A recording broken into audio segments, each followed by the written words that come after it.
Hi, my name's Chris, and today we're going to be talking about Plex's process FMEA and how it aligns with the AIAG and VDA FMEA handbook requirements.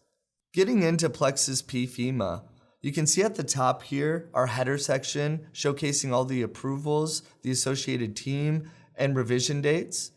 And then down below identifying the structure analysis, function analysis, failure, and risk modes. With Plex's new FMEA, this is more of a prioritization between design and process standards for continuous improvement. By selecting the optimization button at the top here, you can prioritize events and continuous improvement activities associated to specific lines on the FMEA. By selecting print, it's going to go ahead and pull all that information in the AIAG standard for distribution throughout the environment. I hope this helps you see how Plex's new FMEA aligns with the AIAG and VDA FMEA handbook requirements, while also eliminating siloed data such as spreadsheets and bringing the power of a database behind your quality planning and continuous improvement initiatives. Thanks.